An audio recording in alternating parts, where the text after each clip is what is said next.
import PTEX files. So I can import PTEX files from any source, load a mesh, load the textures, or load both in Mudbox.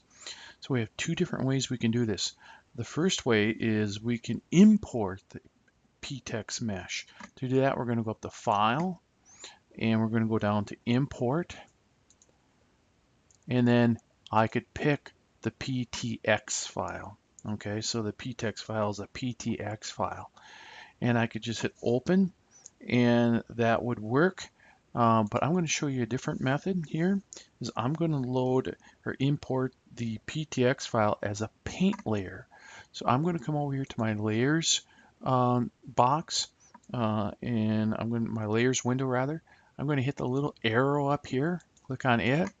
I'm going to come down and say import layer. So in this case here, we're going to import this into a layer. Right now it's finding in the TIFF file. I don't want that. You have to change down here and say, oh, I want a PTEX file. Doesn't find it by default. So I have to take the PTEX file, and it finds the teapot PTX file. And then I'm going to say open. And it's going to say in order to import this, it must be set up for PTEX. So I'm going to set that up. And then it's going to ask me what channel I want to bring in the imported layer. So I'm going to choose diffuse. I could pick it on the different channel here. And then I'm going to say OK. And now I just brought in the PTEX texture file at this point, and I have it as a diffuse layer. So I can now come in here and play with my slider type thing and change it.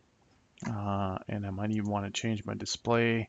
And oops, sorry. I didn't want to do that. That was a miss. I could go in here and take the grid off and stuff like that. And I can come in here then and have this PTEX file imported in. So so we can either A, import it as a PTEX mesh, or we can import the PTEX file as a paint layer.